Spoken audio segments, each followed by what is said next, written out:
O grande bispo, né, Bossuet, lá da Idade Média, né, foi muito famoso o bispo Bossuet. Bossuet dizia: a igreja é Jesus Cristo derramado e comunicado a toda a terra. É uma expressão que Bossuet usou. A igreja é o Cristo derramado, continuado, né, na história da humanidade. Santo Inácio de Antioquia, que foi mártir lá no ano 107 pelo imperador Trajano, lá no Coliseu de Roma, comido pelos leões, né? Santo Inácio de Antioquia disse: onde está o Cristo, Jesus, está a Igreja Católica. Essa frase é muito importante, sabe por quê? É talvez a primeira vez na literatura católica que aparece a palavra católica, né? Universal, católicon, né? As pessoas perguntam: de onde é que vem a palavra católica? Pelo que se conhece, pode ser que haja algum texto antes do texto de Santo Inácio de Antioquia, mas o que nós conhecemos, o mais antigo, do ano 107, Santo Inácio diz isso: onde está o Cristo Jesus, está a Igreja Católica, do ano 107, padre, bispo de Antioquia, mártir da igreja. Bom, o catecismo coloca muitas coisas importantes. Por exemplo, o catecismo diz o seguinte: aqui eu vou listar uma série de, como que, definições, explicações que o catecismo usa para explicar um pouco o que é a igreja. Então eu vou colocar aqui umas 8 citações do catecismo para a gente entender um pouco da natureza da igreja. O catecismo diz assim: a igreja é um projeto nascido no coração do Pai. Olha que coisa bonita, nascido no coração do Pai. O catecismo diz uma coisa muito bonita, que é o seguinte: a partir do momento que o pecado entrou na história dos homens, a igreja foi a solução que o Pai encontrou para redimir a humanidade. Por isso o catecismo diz: é um projeto nascido no coração do Pai, né? que foi manifestado pelo Espírito Santo no dia de Pentecostes e que vai ser consumada na glória da eternidade, diz a igreja. Bom, depois o catecismo diz assim, no número 760, prefigurada desde a origem do mundo. Desde a origem do mundo, a igreja é prefigurada. Aquela união de Deus com o homem ali no paraíso, já era a família de Deus. Estava prefigurada ali. Depois é prefigurada também no povo de Israel, a gente pode dizer que é como se fosse assim a igreja do Antigo Testamento, até a igreja que Jesus Cristo abriu então para o mundo inteiro, né? Depois o catecismo diz: foi preparada na antiga aliança. Aqui que está então o povo judeu, aquele povo de Deus, né? O povo de Deus, Deus preparou a igreja ali. Dali vai nascer Jesus Cristo, que vai então instituir a igreja, né? Instituída por Jesus Cristo, né? Foi Cristo quem instituiu a igreja, né? Ele montou aquele grupo de 12 apóstolos, ele escolheu aqueles homens, passou uma noite em oração, depois escolheu um chefe para essa igreja, Pedro, né? Tu és Pedro, sobre essa pedra eu edificarei a minha igreja. A minha, não é as minhas, é a minha, a única, sobre ti, Pedro. Sem Pedro, sem o Papa, não existe igreja de Jesus Cristo. Não tem. Basta ver Mateus 16 e seguintes, né? Então Cristo instituiu a igreja, trabalhou aqueles 12 homens 3 anos, colocou um chefe para ele, Pedro, né? E deu a eles uma missão: levar o evangelho ao mundo inteiro, batizar, perdoar os pecados e etc, né? Manifestada pelo Espírito Santo no dia de Pentecostes. Pentecostes é o anúncio da igreja para o mundo, né? O Espírito Santo, a alma da igreja, desce sobre Pedro, os apóstolos, a Virgem Maria, a Virgem, a mãe da igreja, e a igreja então começa todo o trabalho de evangelização. E é muito interessante que Jesus proibiu os apóstolos de começarem o trabalho de evangelização antes que o Espírito Santo fosse derramado sobre eles. Jesus disse: esperem o Espírito Santo, esperem a força do alto, para que vocês possam ser minhas testemunhas, aqui em Jerusalém, na Samaria, até os confins do mundo. Né? Bem, a igreja vai ser consumada na glória, diz o parágrafo 769. Quer dizer, a igreja não vai ser consumada nesse mundo. A igreja não vai ver uma vitória triunfante nesse mundo, onde todo mundo, toda a humanidade, todas as organizações, todos os países vão aplaudir a igreja, dizer, olha, a igreja vai vencer. Não. A igreja vai ser consumada quando Cristo voltar. E, aliás, o catecismo diz uma coisa terrível, que antes do Cristo voltar, a igreja vai passar pela pior perseguição que ela já passou. Jesus chega a dizer que se essa provação não fosse reduzida, até os eleitos se perderiam. Então, a igreja não vai ter uma vitória triunfante, não. Vai ser consumada na glória, né? Ela é o mistério da união dos homens com Deus, diz o catecismo. É o mistério da união. Por que ele fala mistério? Aquilo que eu já falei, porque a gente não consegue compreender 100%. A união do homem com Deus, certo? Depois, é o sacramento universal da salvação. Sacramento é aquilo que salva, universal para todos. O que é salvação? Eu gostaria de refletir com você um pouquinho o que significa a palavra salvação, porque senão a gente não entende a importância da igreja. Salvação significa o seguinte: você está perdido, você vai morrer. Por exemplo, o cara que não sabe nadar e cai numa piscina de 5 metros de profundidade, vai morrer se você não sabe nadar. Então, alguém de fora tem que te salvar. Não adianta você querer agarrar o seu cabelo e você puxar você mesmo para cima. Salvação é isso, você está morto, você não tem saída. É como aquele cara que está num prédio que pegou fogo, e o fogo está subindo, ele corre lá para o piso lá de cima, e tem que esperar o helicóptero. A salvação. Porque se não chegar o helicóptero, eu vou morrer. Então salvação é isso. Quer dizer, você não tem saída, é a morte.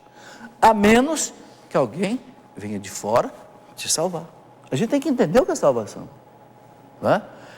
Eu conheci um caso de uma senhora que perdeu o filho numa mata e não encontrou mais, faz 3 anos. O garoto se perdeu numa mata, ninguém achou mais, não sabe se morreu, se comeram algum bicho. Quer dizer, isso, entendeu? Porque não teve um salvador. Bombeiro não achou, ninguém achou, quer dizer, ele não teve salvação. É isso, salvação. Salvação quer dizer, nós estávamos todos condenados ao inferno, por causa do pecado dos nossos pais. Toda a humanidade estava em Adão, dependia de Adão, diz São Tomás de Aquino. Quando Adão prevaricou, nós somos filhos de Adão. Fomos todos levados para o cativeiro do demônio. Jesus foi lá e nos salvou. Como bombeiro salva uma vítima. Como helicóptero desce em cima de um prédio e resgata aquela vítima ali para o fogo não devorar. Como o bombeiro salva um cara que está se afogando, joga uma corda, segura aí e traz, entendeu? Cristo foi lá nos buscar. Não foi com uma corda, não foi com um helicóptero, não foi com uma bússola, foi com a cruz, com o sangue dele. Foi lá nos buscar. Segura aí a minha cruz e você vai ser salvo. Entende? E esta cruz hoje, esta salvação hoje, Cristo leva a nós através da igreja. O bombeiro que salva hoje, não o corpo, mas a alma. O bombeiro de Deus, o helicóptero de Deus, a corda de Deus é a igreja. Por isso que ele diz aqui, sacramento universal da salvação. É por isso que os santos padres diziam, fora da igreja não tem salvação. Essa frase está no catecismo. Fora da igreja não tem salvação. Quer dizer, todo mundo que vai se salvar, mesmo aqueles que não conhecem a igreja, vão se salvar por causa da igreja. Por quê? Porque todo o poder salvífico Cristo colocou na igreja. Aí as pessoas perguntam, mas e aqueles que não são católicos, não conheceram a igreja, não conheceram o evangelho, não conheceram Jesus Cristo, podem se salvar? O catecismo diz, pode. Pode, se eles não tiveram culpa, né? Sem culpa, não conheceram a igreja, não conheceram os evangelhos, não conheceram Jesus Cristo, desde que vejam que tenham vivido de acordo com a sua consciência, que é a voz de Deus. Mas, veja bem, o catecismo diz, quem vai levar a salvação, mesmo a essas pessoas, é a graça da igreja que vai atingir a pessoa, mesmo fora dela.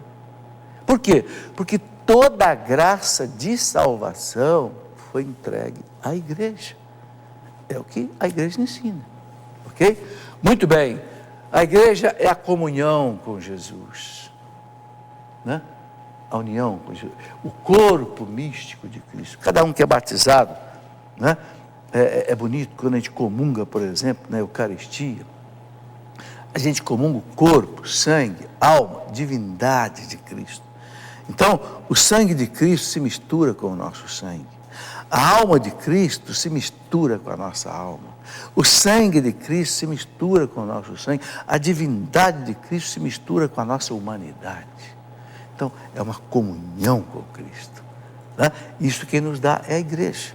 Sem igreja não tem comunhão, porque sem padre não tem Eucaristia e sem igreja não tem padre. Então, é a igreja que nos dá isso.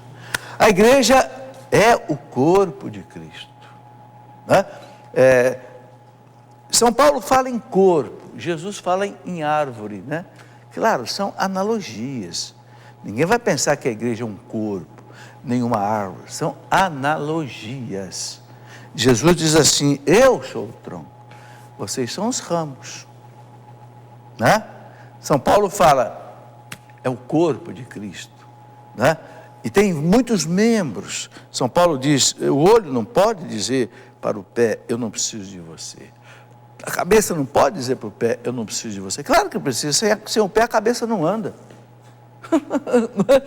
O olho não pode dizer para o ouvido, eu não preciso de você. Claro que precisa. É uma comparação maravilhosa que São Paulo faz. Ninguém na igreja é autossuficiente. Ninguém na igreja pode bater o escanteio e ao mesmo tempo querer fazer o gol de cabeça. Não pode. Um tem que bater o escanteio, o outro tem que fazer o gol de cabeça. Tá certo? Todo mundo na igreja é fundamental. E Cristo criou esse corpo, por quê? Para que ninguém seja arrogante, autossuficiente, prepotente. Deixa comigo que eu faço tudo. Não existe isso. Não existe isso. Quer dizer, quando Cristo criou a igreja como um corpo de membros, que um precisa do outro, então que coisa bonita, ele fomenta a caridade. Ele fomenta a caridade. Eu preciso do Sandro ali. Eu preciso do senhor aí. Mas eu preciso do senhor aí. Eu preciso ali da Claudinha que está ali no computador. Eu preciso desses 3 rapazes que estão aqui nos câmeras. Nós precisamos dos que estão lá na ilha, lá. A Priscila que está lá na ilha dizendo o que vai para o ar, o que não vai para o ar. Veja quanta gente, olha, 1, 2, 3, 4, 5, 6. Além do pessoal que está nos retransmissores, é cerca de 20 pessoas mobilizadas só com um programinha deste de 2 horas. É a igreja, é o corpo de Cristo, né? É bonito isso, ninguém é autossuficiente. Bom, é o povo, é a esposa de Cristo. Olha quanta definição o catecismo traz de igreja. São facetas, né, que vão fazendo a gente entender o que é a igreja. Por que a esposa de Cristo? Porque o Cristo, né, ele vai consumar a história da humanidade, abraçando essa igreja. Não sei se você já reparou, quantas e quantas vezes na Bíblia, nos evangelhos, Jesus fala das bodas. Ele começa fazendo o primeiro milagre dele nas bodas de Caná, num casamento, que já é imagem do casamento de Cristo com a igreja. São Paulo diz lá na carta aos Efésios 5, 25, São Paulo diz assim, maridos, amai as vossas esposas, como Cristo amou a igreja e se entregou por ela. Ou seja, São Paulo compara marido e mulher com Cristo e a igreja. Marido e mulher celebram um casamento e põem uma aliança no dedo. Cristo e a igreja celebraram uma aliança na cruz, no sangue de Cristo. Então, a igreja é a esposa de Cristo. É importante entender isso. No Antigo Testamento, a aliança era a antiga. Que antiga? Era Javé e Israel. Javé escolheu aquele povo para ser a sua esposa. Tanto assim que quando Israel prevaricava, ia atrás daqueles deuses, lá dos filisteus, dos amorreus, aqueles deuses lá da terra prometida, antes do povo judeu chegar ali, quando aquele povo adorava os Baals, os Acerás, os Moloques, aqueles deuses, o profeta de Deus ficava louco. E Deus falava através do profeta: você, Israel, você que nem uma prostituta, uma mulher vagabunda, que me abandona e vai se prostituir nos lugares altos. O que eram os lugares altos? Onde os deuses, né, dos fenícios, dos jebuseus, dos filisteus, dos cananeus, eram adorados. E Deus ficava tão louco com a sua esposa, o povo de Israel, que Deus abandonava aquele povo na mão dos inimigos. Era o único jeito que Deus encontrava desse povo cabeça dura mudar de vida. É que nem Deus faz com a gente também, né? Você não muda de vida, e Deus espreme o sujeito. Vou deixar você sofrer, para você aprender a virar gente, né? Então, aquele povo ia para o exílio da Babilônia, exílio dos assírios. Aquele povo era vencido, chorava no exílio, lembrando de Jerusalém, lembrando do seu templo, lembrando dos profetas, lembrando da lei, perdeu tudo. Aí Deus deixava aquele povo ficar lá 70 anos, depois voltava, né? E Deus refazia a unidade com o seu povo. Era a igreja do Antigo Testamento. A do Novo Testamento não é mais Javé e Israel, é Javé e agora toda a igreja, toda a humanidade, né? O passo que os judeus não conseguiram dar, os judeus não entenderam que o amor de Deus a ele era uma preparação para o amor de Deus a toda a humanidade. Eles não entenderam isso. Por isso brigaram com São Paulo, brigaram com São Pedro, mataram Estevão, porque eles queriam que o negócio ficasse só para eles. Não, ali era o começo só, era a semente da salvação do mundo, né? Que depois Paulo abriu para todos os gentios, Pedro abriu para todos os gentios, iluminado pelo Espírito Santo. Muito bem, então é a esposa de Cristo, é o templo do Espírito Santo. Que coisa bonita, né? O Espírito Santo mora na igreja. Santo Agostinho dizia uma coisa maravilhosa. Santo Agostinho dizia assim, não é? Se você quer encontrar o Espírito Santo, então vá na igreja, porque é lá que ele mora. E Santo Agostinho dizia: quanto mais alguém ama a igreja, serve a igreja, trabalha pela igreja, mais essa pessoa é cheia do Espírito Santo.